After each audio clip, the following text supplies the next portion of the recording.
Të dashur dëgjues të Radio Maris, ju ftojmë të ndjeqni emisionin Lexo Biblën me ne, me komentim biblik nga Don Simo, pikpamje katolike.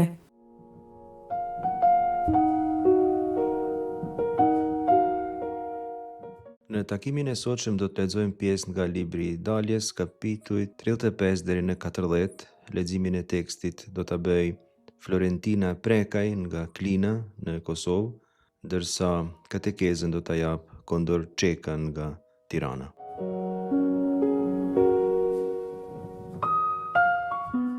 Nga libri i Daljes, kapitulli 37, rreshtat 1 deri 9. Beseeli e punoi arkën prej drurit të akacies. 2 kut e gjysmë të gjatë, të gjerë 1 kut e gjysmë, të lartë po ashtu 1 kut e gjysmë, e veshi me ari të kulluar, për brenda e për jashta. Për rreth i punoi 1 brez ari. I shkriu për të 4 rrath ari dhe i mbërtheu në 4 këmbët e arkës. 2 rrath në njërin krah e 2 në krahun tjetër. I punoi edhe 2 shtaga prej drurit të akacies, të cilat i veshi me ari, dhe i futi në radhë që janë në krahët e arkës, për ta mbartur arkën. E punoi edhe pajtimorën prej arit të kulluar, të gjatë 2 kut e gjysmë, e të gjerë 1 kut e gjysmë. I punoi edhe 2 kerubin prej arit të rrahur në 2 skajet e pajtimorës, njëri kerubin në njërin skaj, e tjetri në tjetrin skaj. Kerubinet në të 2 anët i punoi 1 copë me pajtimoren. Kerubinet i kishin krahët e shtrirë përmbi dhe e mbronin me krah pajtimoren, me shikim të drejtuar në njëri tjetrin dhe mbi pajtimoren.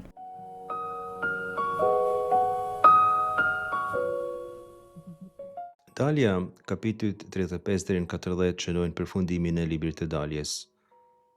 Dalja 37, 1 deri 9 që lexuame, sipas gatit të gjithë studiosëve përmend një përmbledhje me gjitha të logjike të krejt librit të Daljes. Aty tregohet se si plotësohet secili qëllimi i Zotit. Gjithçka Zoti thot edhe bëhet. Ky është mësimi i gati krejt shkrimit shenjt. Vullneti i Zotit kryhet gjithmonë, duhet të kërkohet dhe të kryhet gjithmonë. Ndërtimi i tabernakullit është momenti më kulmor në tërë historinë që tregon ky libër i rëndësishëm. Kurse Dalja 40 përfundon me tregimin e shfaqjes së lavdisë së Zotit, që ndodhet në mesin e popullit të vet, i pranishëm në tenden ku ndodhen rastat e beslidhjes, sikurse do ta shohim në pjesën e fundit të takimit të sotshëm Lexo Biblën me ne. Tek Dalja, kapitulli 35 deri në 40, Izraeli përfundimisht fillon të qëndrojë besnik Zotit, ta dëgjojë atë fjalë për fjalë. Dëgjesa e popullit është një farë sfide për Zotin, sepse populli është kryenëç, zabërgurt. Ai tepër vonë kupton se është për të mirën e tij të qëndrojë besnik. Rreshtat 1 dhe 2 të kapitullit 37 që lexuam tregojnë se si arka e beslidhjes është ndërtuar me arë të pastër brenda dhe jashtë. Ari mund të përdoret për mirë dhe për keq.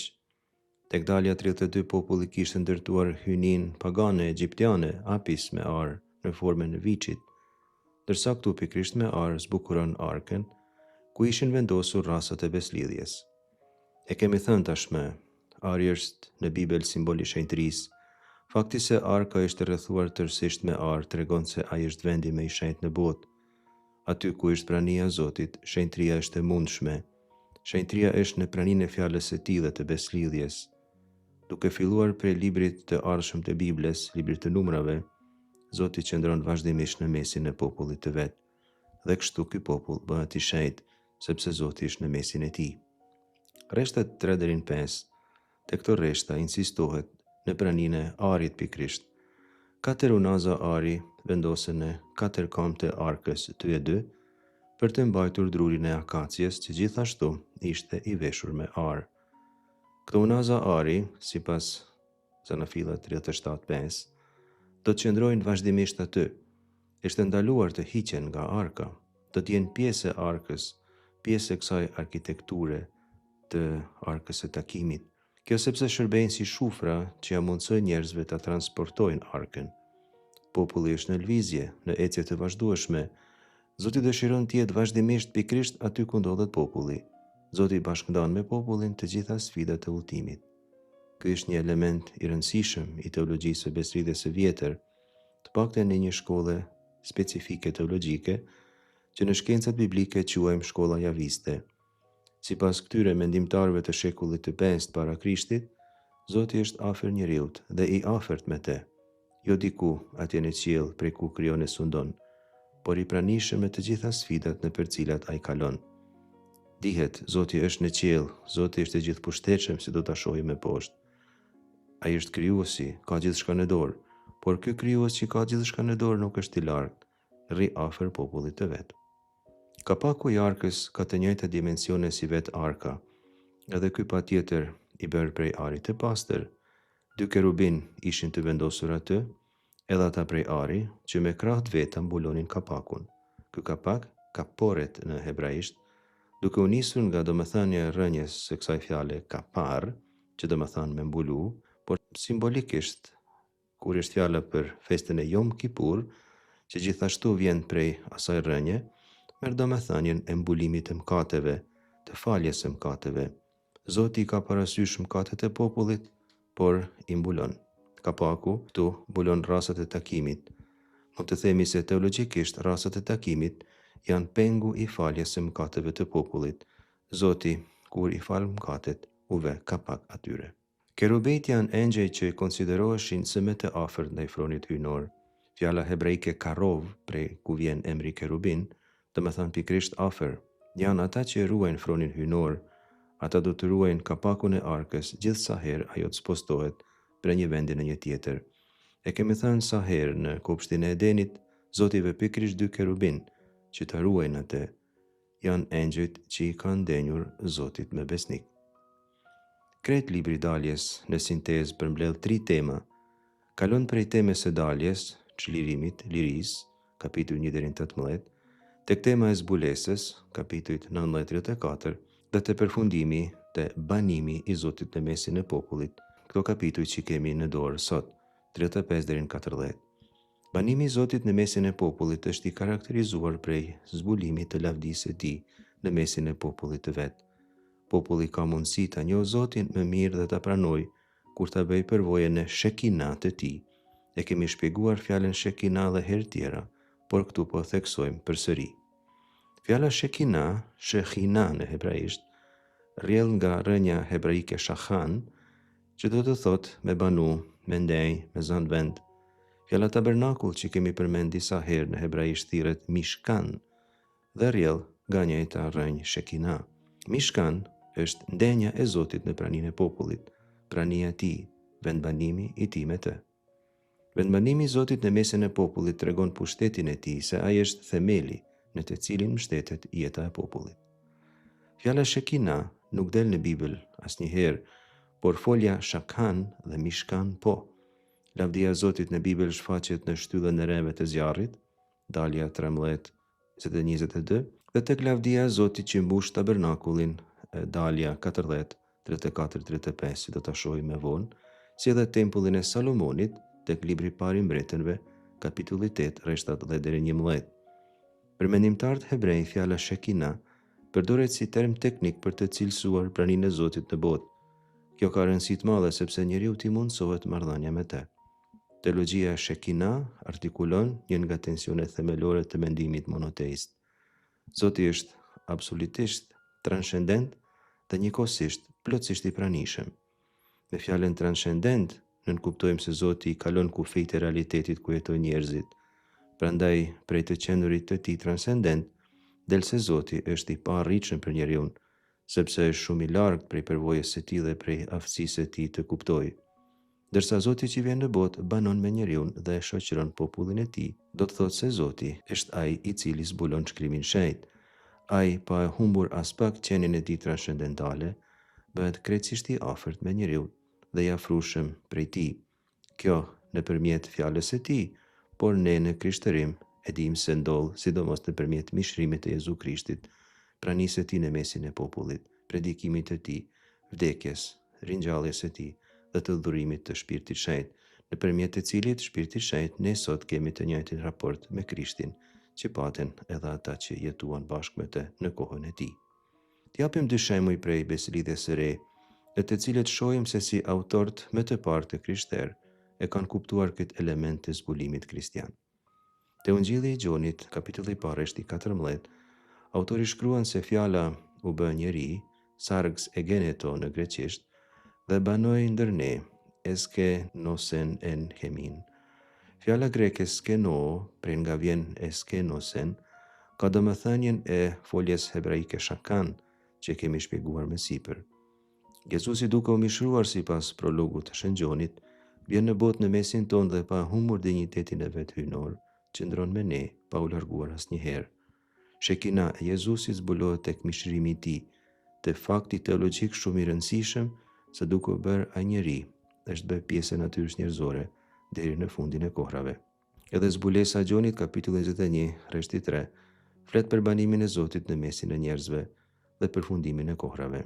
Do të themi diçka më shumë për eskatologjinë e zbulesës së Gjonit kur të vijë koha, por mjafton të themi këtu shkurt se sipas zbulesës së Gjonit, të gjithë të krishterët do ta gëzojnë praninë e Zotit kur ai të kthej përsëri.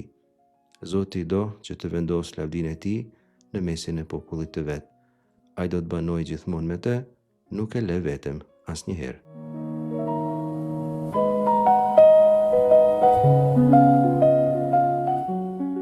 Nga libri i Daljes, kapitulli 39, rreshtat 27 deri 32. I punuan edhe këmishat e lindja me mjeshtri pëlhure për Aronin e për bijet e tij.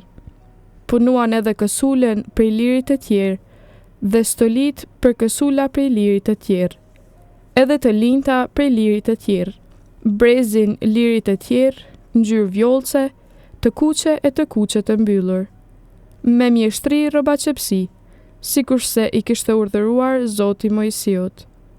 E punuan edhe paftën, kezën e shugurimit prej arit krejt të pastër. Shkruan në të me mjeshtri të gdhencit, i shuguruar Zotit, dhe shtrënguan përmbi në kësul me shërit ngjyrë vjollce, sikurse Zoti i kishte urdhëruar Mojsiut. Kështu u kryen të gjitha punimet e banesës dhe të tendës së takimit. Bijet e Izraelit kryen gjithçka sikurse Zoti i kishte urdhëruar Mojsiut, bën pikërisht ashtu.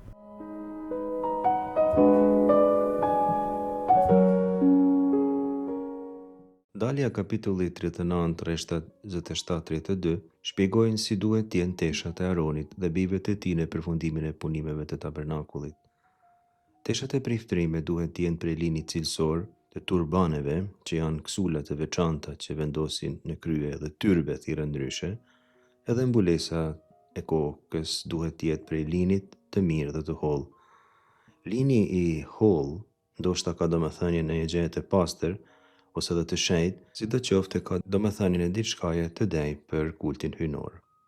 Struktura e përshkrimit të librit të Daljes 39-27-39 pasqyron një rend të caktuar dhe të qëllimshëm. Çdo element i veshjes përmendet në një mënyrë të organizuar, duke nënvizuar karakterin rregull dhe të disiplinuar të kultit të Izraelit. Kjo renditje nuk është aksidentale, por reflekton një teologji të rendit, ku hyji i Izraelit paraqitet si një hyj i rregullt dhe jo kaotik. Në këtë kuptim, prodhimi i rrobave bëhet pjesë integrale e dëgjesës që Zoti i bën njeriu, sidomos atëherë kur duhet të kushtoj kultin hyjnor. Një element kyç në këtë fragment është përsëritja e formulës së që ka ardhëruar Zoti Mojsiut, që e gjejmë tek 39, 31, 32 të librit të Daljes.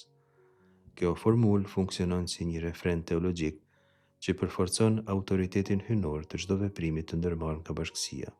Në aspektin egzegetik, kjo frazë shërben si një tregues redaksional që lidh këtë pjesë me përshkrimet e mëparshme të librit të Daljes, ku urdhrimet jepen në mënyrë të drejtpërdrejtë nga hyji. Kapitulli 39 paraqet realizimin konkret të atyre urdhrimeve, duke krijuar një strukturë urdhër-zbatim që është karakteristike për librin e Daljes që e kemi lexuar disa herë. E kemi thënë edhe tek pjesa më sipërme, gjithçka Zoti bën, edhe zbatohet. Në domethënien teologjike, ky tregim thekson rëndësinë e bindjes së plotë ndaj vullnetit të Zotit. Nuk ka vend për improvizim apo devijim. Çdo detaj është i përcaktuar dhe i zbatuar me përpikmëri. Kjo sugjeron një koncept të shenjtërisë që është objektiv dhe i rregulluar nga jashtë, nëpërmjet urdhrit hyjnor dhe jo subjektiv apo spontan. Shenjtëria në këtë kuptim nuk është thjesht një gjendje e brendshme, por një realitet që shfaqet nëpërmjet praktikave konkrete dhe mirë të vendosura në liturgji. Një tjetër aspekt i rëndësishëm është dimensioni komunitar. Edhe pse rrobat janë për priftrinjt, prodhimi i tyre është një akt kolektiv i popullit.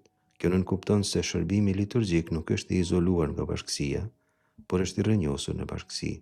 Priftrinjt përfaqësojnë popullin përpara hyjit, por njëkohësisht janë të varur nga populli për përgatitjen e mjeteve të shërbimit të tyre. Kjo krijon një varësi që ka implikime të rëndësishme ekleziologjike në leximet sidomos të Beslidhjes së Re. Priftrinjt e Beslidhjes së Re, veprimtaria priftrore në Beslidhjen e Re, kjo do ta shpjegojë qartë letra hebrejve, është për shërbimin e popullit. Rreshti 32 thekson se u krye e gjithë puna e tabernakullit të tendës së takimit.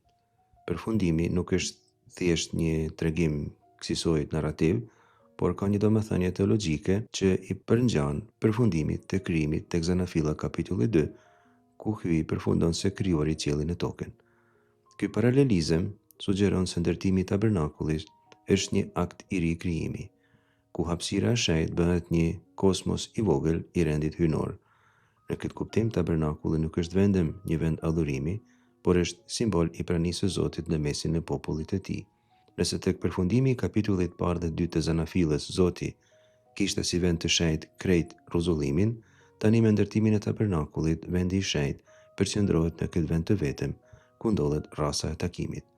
Tash e mrapa nuk janë të gjitha vendet e botës njësoj. Jo të gjitha vendet e botës ruajnë të njëjtën shenjtëri. Ndryshe është vendi ku banon Zoti, dhe ndryshe është vendi ku nuk banon Zoti. Kjo nënkupton patjetër se në botë ka edhe vende ku Zoti refuzon të banojë.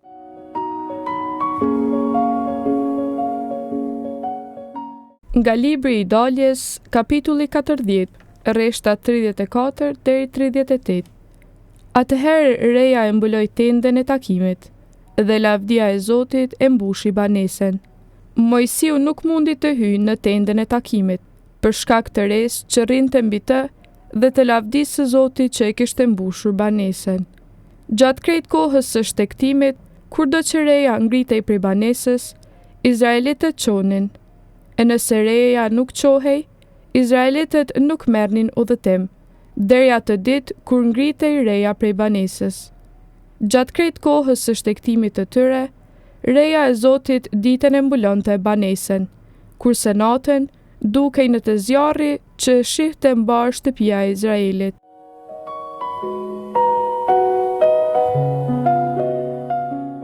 Si përfundim të leximit të kapitullit 39 të librit të Daljes, mund të themi se na ofrohet një pasqyrë e mirë e teologjisë së shenjtërisë, se çfarë do të thotë të qëndrosh besnik Zotit dhe rendit liturgjik hyjnor. Përmes përshkrimeve të detajuara të rrobave dhe përfundimit të punimeve të tabernakullit, teksti thekson se marrëdhënia midis Zotit dhe popullit të Izraelit ndërtohet mbi bazën e një bindje të saktë dhe të përpikt ndaj urdhrit hyjnor. Shenjtëria në këtë kontekst është një realitet i mishëruar në materiale, në struktura dhe në praktika hyjnore që synojnë të pasqyrojnë dhe të ruajnë praninë e Zotit në mesin e bashkësisë. Tani te kapitulli 40 përfundohet libri i Daljes. Edhe ky kapitull 40 ka një strukturë liturgjike. Rreshti 34 fillon me 2 fjali paralele, thotë se Reja e mbuloi tendën e takimit dhe se lavdia e Zotit e mbushi banesen ose tabernakullin. Gjejmë këtu një paralelizëm sinonimik, por që do ta shpjegojmë në të ardhmen. Gjithsesi me pak fjalë, Reja dhe lavdia këtu vendosen si sinonime në këto 2 fjali paralele, dhe të dyja, Reja dhe lavdia, janë 2 karakteristikat e Zotit. Reja është forma e jashtme, kurse lavdia, chavod në hebraisht, përshkruan esencën e Zotit në brendin e tij. Ne tashmë kemi takuar Ren disa herë gjatë tregimit. Tek libri Daljes 13, 21-22 kemi parë kolonën e Res që i prin popullit. Edhe në Sinai, Dalja 19, 9, 16, 24, 15, 18, kemi gjetur Ren që shënon praninë e Zotit, si dhe ndërmjetësimin nëpërmjet Res tek libri Daljes kapitulli 33, 9 deri në 10. Zoti ka qenë gjithmonë i pranishëm në mesin e popullit edhe në kohën e përparshme. Kjo re mbushi tabernakullin. Zoti është i pranishëm me tërë qenien e tij, me tërë pushtetin e tij. Izraeli nuk i beson një hynie të dobët, por Zotit të fortë, që me praninë e vet siguron njeriun, e mbështet atë. Zoti është Zot i fortë, Zot i reve, Deus potens, thonin teologët mesjetar, si për shembull Shën Agustini, Shën Anselmi, Shën Tom Aquini e tjerë. Te Kreshti 35 lexojmë diçka të papritur. Mojsiu nuk mundi të hyjë në tendën e takimit për shkak të resë që rrinte mbi të dhe të lavdisë së Zotit që e kishte mbushur banesen. Ai që kishte qenë ndërmjetësi i privilegjuar, ai që ishte ngjit disa herë në majët e malit, ai që kishte folur me Zotin fytyrë për fytyrë si njeri me mikun e tij, thot libri i Daljes kapitulli 33, rreshti 11, tani nuk mund të hyjë. Arsyeja, sepse ishte një re që rrinte mbi të dhe lavdinë e Zotit dhe kishte mbushur banesen. Te Zoti nuk mund të hyjë do kushdo kur do të duaj, por vetëm kur është koha dhe në forma liturgjike të përcaktuara.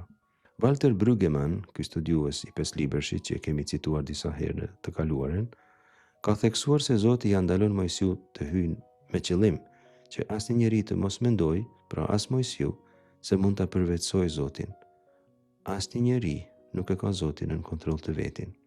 As Mojsiu, as priftat, askush s'mund ta privatizojë ndërthojza praninë e Zotit, pushtetin e tij. Thoshte Brueggemann se njeriu nuk ka tagër, por e merr si dhuratë dashurinë dhe mirësinë e Zotit për të. Vetëm fal mirësisë së Zotit mund t'i afrohet pushtetit të tij. Është hera e dytë që Zoti i vendos Mojsiut kufij. Të parën herë lexojmë tek libri i Daljes, kapitulli 33, rreshti 20, kur i thot se ti nuk do të mund ta shohësh fytyrën time, sepse njeriu nuk mund të më shohë mua dhe të mbetet në jetë. Lo tu kal lirot el panaj. Ti asesi nuk do të mund ta shohësh fytyrën time. Trascendenca hynore mbron vetveten, duke e mbajtur largësinë themelore, edhe kur afërsia është maksimale. Si atëherë, ashtu dhe tash, Mojsiu nuk do të mund të afrohet pa arsye tek prania e Zotit. Askush nuk mund t'i afrohet Zotit pa arsye, sidomos nëse nuk i plotson disa kushte themelore. E kushti themelor që njeriu duhet të mbajë për t'u afruar Zotin është t'i qëndroj besnik beslidhjes, të ruaj fen dhe besnikrin ndaj atij që ka shpëtuar.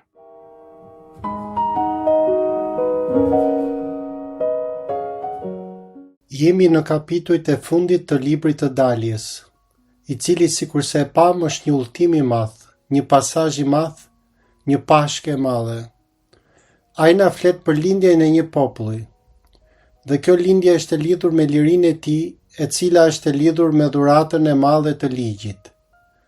Pasi nuk ka liri pa rregulla, nuk ka liri pa ligj.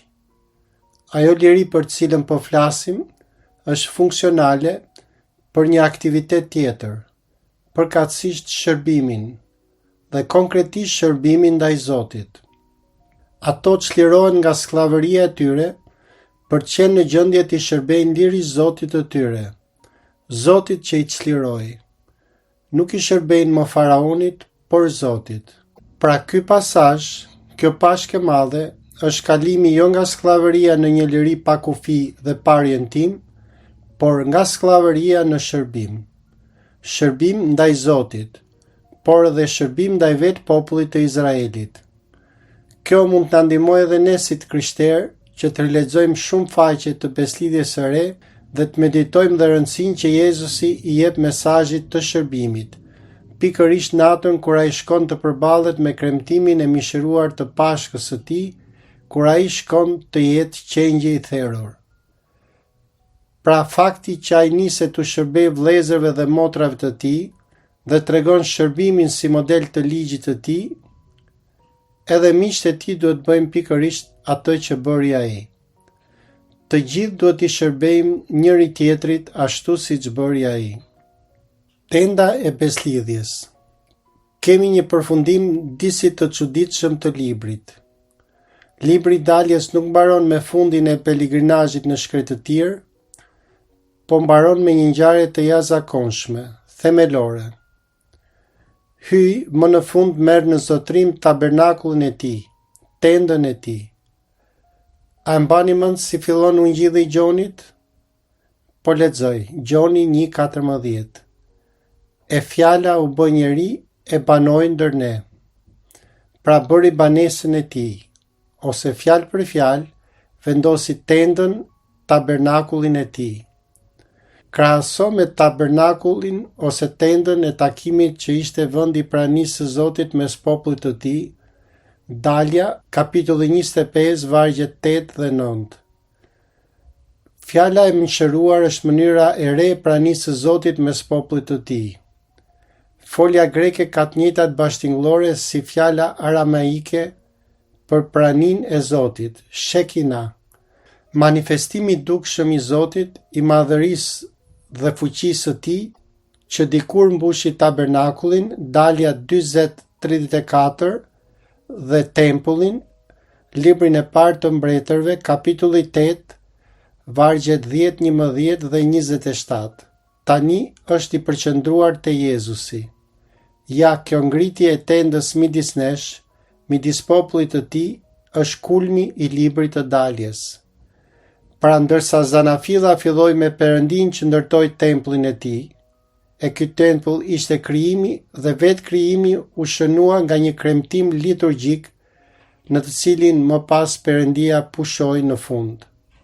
Si, duke marrë në zotërim gjithë universin, si tempullin e tij, ku njeriu u thirr më pas në shërbimin e tij. Tani ky dimension, le ta quajmë të përjetshëm, universal dhe transcendental, bëhet një ngjarje në realitet, në jetën e përditshme, në historinë njerëzore. Do me thonë, vetë Perëndia ngre një tendë midis tendave, vendoset midis popullit të tij dhe bën këtë në një mënyrë solemne. Në këtë moment po ndaj një detaj personal. Kur kam lexuar librin e Daljes për herë të parë në vitin 2013, kjo pjesë më ka çuditur, dhe pse jo bezdisur shumë. Thoja atëherë, çfarë kuptimi kanë gjithë këto detaje dhe zgjatje, për mua të kota. Ndaj e falenderoj Provanin që bëri të përgatis këtë katekezë. Tani pa dashur të ndalem në qëllimet e redaktimit priftëror në të gjithë Pentatekun dhe rrënjën historike të këtyre ngjarjeve, do doja të evidentoja se tabernakulli paraprin tempullin, që jep kuptim identitetit të Izraelit si popull. Ky popull vihet në shërbim të hyjit që jo vetëm e krijoi Izraelin, që e thiri Abrahamin, por që e bëri dhe të lirë dhe i dha vullën e lirisë, pra ligjin. Dhe motoja nga skllavëria në shërbim është bërë themelore edhe për ndërgjegjen e krishterë, duke ofruar koordinata thelbësore simbolike dhe tematike në teologjinë e krishterë. Tani të ndjekim rrjedhën teologjike të pjesës që po trajtojmë. Kemi të bëjmë me atë që në gjuhën hebraike quhet Shekina, banimi i lavdisë së hyjit. Dalja 20:34. Atëherë reja e mbuloi tendën e takimit dhe lavdia e Zotit e mbushi banesën. Nuk bëhet fjalë për thelbin e hyjit, por praninë e tij të dukshme dhe vepruese. Tabernakulli, tenda lëvizse, është vendi ku Shekina zbret. Hyjit transcendent bëhet edhe i pranishëm në histori apo imanent. Por në teologjinë e krishterë tabernakulli është vetëm një hap, pasi kulmi është mishërimi, ku hyji jo vetëm banon në një tendë, por bëhet njeri. Pa nëse shkojmë përtej tekstit që po trajtojmë, rrjedha teologjike është kjo. Tabernakulli, Dalja 35-40, tempulli në Jeruzalem, Jezu Krishti, pra fjala u bë mish, kisha si trupi mistik i Krishtit dhe zemra e besimtarit si tempull i shpirtit të shenjtë. Po si ndërtohet ky tabernakull? Vargu 35:5 thot: ndani prej pasurisë tuaj ndihmesa për Zotin. Çdo zemër mirë e bujar le ta kushtojë vullnetarisht ndihmën e vet në nder të Zotit. 35:21. Atëherë secili që ishte bujar në zemër dhe që e nxiste shpirti, erdhi e solli me vullnetin e vet ndimesën në nder të Zotit për të punuar tendën e takimit, dhe gjithçka është e domosdoshme për kult e për petka të shenjta. 35:29. Të gjithë izraelitët, burra e gra me zemër bujare, sollën ndimes për t'i kryer ato vepra që Zoti kishte urdhëruar nëpër Mojsion. I sollën këto porosi ndimes vullnetare në nder të Zotit. Kapitulli 35, vargjet 30 deri në kapitullin 35, vargu i 5. Pastaj Mojsiu u tha bijve të Izraelit: Shikoni, Zoti e ka thirrur me emër Beselelin, birin e Uriut, të birit të Hurit, të fisit të Judës, dhe e ka mbushur me shpirtin e hyjit, e pajisi me shkallësi, dije aftësi për çdo veprimtari, të se ndërtoj gjithçka mund të punohet me arë, me argjend e me bronz, t'i pres margaritarët e t'i vendoj të gdhend në dru, gjithçka i përket mjeshtrisë së farkëtarisë e të gdhendjes. Po këti dhe Oliabit, të birit të Ahisameut, të fisit Dan, u dha dhe aftësinë t'i mësojnë dhe të tjerët. I pajisi të dy me aftësi për të kryer me mjeshtri çdo punë të gdhendjes, të prestarisë, të qendisjes e të vekkëtarisë, të plurave të ngjyrës vjollc, të kuqe e të kuqe të mbyllur e të lirit të tjerë. Janë të Zotët të kryen çdo punë e të se ndërtojnë të reja. Beseleli dhe Oliabi dhe të gjithë mjeshtrit, të cilët Zoti kishte pajisur me dije aftësi që t'i kryen me mjeshtri të gjitha punimet e nevojshme për ndërtimin e shenjtërores, i kryen të gjitha siç kishte urdhëruar Zoti. Andaj të gjithë mjeshtrit që ndërtonin shenjtëroren, secili nga puna që ishte në krye, erdhën te Mojsiu dhe i thanë: Populli po bie më shumë se lypet për punën që Zoti urdhëroi të bëhet. Ndërsa shpreha sikur Zoti kishte urdhëruar Mojsiut përdoret rreth 20 herë. Populli dhe Mojsiu veprojnë pikërisht sipas urdhrit të hyjit. Asgjë nuk improvizohet. Tabernakulli baras me një krijim të ri.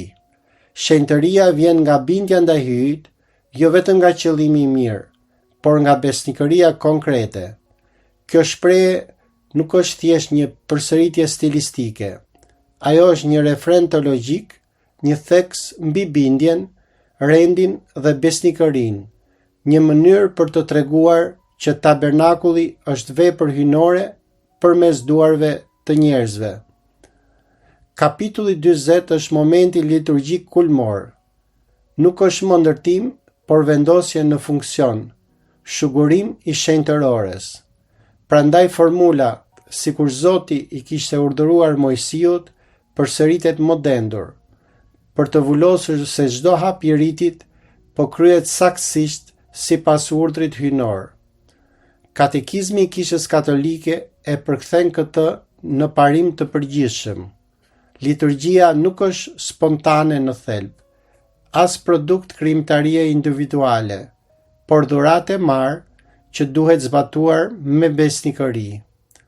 E gjitha kjo na mëson dhe edukon në rrafshin personal se hyji banon aty ku njeriu i përgjigjet me besnikëri të plotë, ndërsa në nivelin liturgjik, besnikëria ndaj formës nuk është formalizëm, është hapësira ku vepron hyji. Tabernakulli nuk është vetëm historik, është simbolik dhe profetik. Ai lidhet me Krishtin, kishën dhe sfundmi me shpirtin e besimtarit. Ndërtimi i tij baras bashkëpunim i njeriut me hyjin, ndërsa bukuria jashtme pasqyron bukurinë e brendshme shpirtërore. Bashkëpunimi i njeriut me hirin hyjnor. Në Dalja 35, populli jep vullnetarisht. Artizanët punojnë me dhunti të marra nga hyji. Katekizmi e përdor këtë për të shpjeguar bashkëpunimin mes hirit dhe lirisë njerëzore. Hyji jep planin dhe hirin. Njeriu përgjigjet me bujari, talent dhe punë. Ky është një model për jetën shpirtërore, jetën në kishë dhe në shërbim. Gjithashtu katekizmi thekson edhe rolin e bukurisë në adhurim. tabernakulli në daljen 35 dhe 40 është i bukur, i pasur me detaje artistike, i punuar me mjeshtëri. Bukuria i shërben së vërtetës dhe adhurimit. Arti nuk është thjesht dekor, është pjesë e zbulesës. Prandaj, arti sakral, arkitektura e kishave, ikonografia, janë vazhdim i kësaj tradite. Nga tabernakulli del ideja që disa vende janë të ndarë posaçërisht për hyrjen.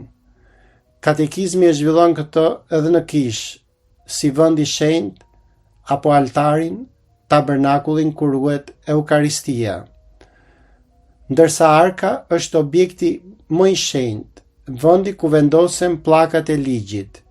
Mbi të qëndron froni i hyjit, kapaku me kerubin. Arka është vendi ku hyji banon në mes të popullit. Nuk është thjesht një simbol, është vend i takimit real. Në teologjinë e krishterë, kjo përmbushet në Jezu Krishtin dhe në mënyrë të veçantë në Eukaristi. Brenda arkës së daljes qëndron ligji, ndërsa në Krishtin është fjala e gjallë. Pra arka mban fjalën e shkruar, kurse Krishtin është fjala e mishëruar. Por kisha ka parë në arkën edhe figurën e Virgjës Mari. Arka mbante praninë e hyjit. Maria mbajti në bark birin e hyjit, prandaj dhe quhet shpesh arka e beslidhjes së re. Por arka është gjithashtu dhe figurë e kishës. Ashtu si arka ruan praninë e hyjit, kisha ruan dhe shpall Krishtin. Dalja 39. Petkat e priftërimve dhe keza shenja e shugurimit. Petkat janë të punuara me kujdes dhe bukuri, të mbushura me simbolik, plot ngjyra dhe me element të arit. Sipas teologjisë së krishterë, këto simbolizojnë dinjitetin e shërbimit liturgjik. Petkat tregojnë që adhurimi nuk është i zakonshëm, është i shenjtë dhe i ndarë nga aktivitetet e tjera. Gjithashtu, figura e priftit të librit të daljes është parashëmbëtyr e priftërisë së Krishtit. Prifti i beslidhjes së vjetër përmbushet në Jezu Krishtin si krye prifti vërtet. Po ashtu kemi në librin e daljes edhe priftin si përfaqësues i popullit. 12 gurët në krahëror përfaqësonin në 12 fiset e Izraelit, të cilët prifti i mbante dhe i paraqiste para hyjit. Aroni, thot dalja 28:29, do t'i mbaj emrat mbi zemrën e tij para Zotit. Ky kuptim thellohet edhe në teologjinë e krishterë, ku prifti përfaqëson gjithë popullin në mesh. Prifti vepron në personin e Krishtit dhe në emër të kishës. Por dhe ne si laik, të cilët kemi priftërim pakzimore, mund gjejmë simbolikën tonë në këto petka të bukura. Mund të shohim veten të veshur me hir, drejtësi dhe shenjtëri. Në tekstin biblik të priftërinjt vajosen me vaj të shenjtë. Ky akt quhet shugurim. Nuk është thjesht simbolik, është një akt që i ndan për hyrjen, i bën pjesë të një shërbimi të shenjtë. Pra, kuptimi kryesor është vajosja, shenja e dukshme e një realiteti të padukshëm, që tregon se prifti nuk është më si gjithë të tjerët. Ai është i zgjedhuri, i shiguruari, i vendosur për shërbim. Ky është kuptimi i shugurimit, përkatësi totale ndaj hyjit. Edhe pse përshkrimi i vajosjes është më i detajuar në kapitujt e mëparshëm, dalja 29 dhe 30, në 35 dhe 40 kemi realizimin konkret. Vajoset tabernakulli, vajosen objektet, vajosen priftërinjt. Kuptimi është pra që gjithçka që lidhet me hyrjen shugurohet, shenjtërohet, mbushet me praninë e tij. Në teologjinë e krishterë, vaji është simbol i shpirtit shenjtë. Sikurse vaji depërton dhe përhapet, ashtu vepron shpirti. Në shugurim nuk është vetëm vaj fizik, por është shenjë e dhënies së shpirtit shenjtë. Në dalja 40, reja mbulon tabernakullin. Lavdia e hyjit e mbush atë, dhe ajo udhëheq popullin gjatë gjithë udhëtimit. Por kisha thellohet më shumë dhe shikon në atë që ishte materiale dhe dukshme në dalje, bëhet shpirtërore dhe e përmbushur në Krishtin dhe kishën në beslidhjen e re.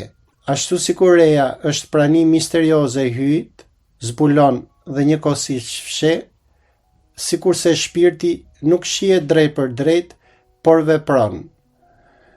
Edhe në jetën e kishës është hyj që udhëheq shpirti i shenjtë i tij, gjithashtu dhe jetën personale të çdo besimtari. Duke pranuar që këto kapituj të librit të Daljes më kanë prekur dhe vërtet më kanë frymëzuar, po e mbyll me një lutje. O Zot, pranoje këtë lutje nga i vajosuri jot në pakëzim dhe krezmim. Bëj që të jem për herë i veshur me hir, virtyt dhe shenjtëri, që me petka të bukura të marr pjesë në meshën e shenjtë.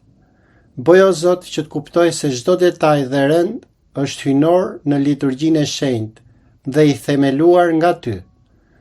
Bëj o Zot që krejt shenja ime të bëhet një tabernakull për Trininë e shenjtë dhe të mbushet me praninë tënde të lavdishme. Bëj o Zot që me bujari të udhuroj për mbretërinë tënde, gjithçka që ti vetë ma ke dhuruar, duke u vënë lirisht në shërbimin tënd dhe të kishës dhe duke bashkëpunuar me hirin tënd plotësisht. Amen.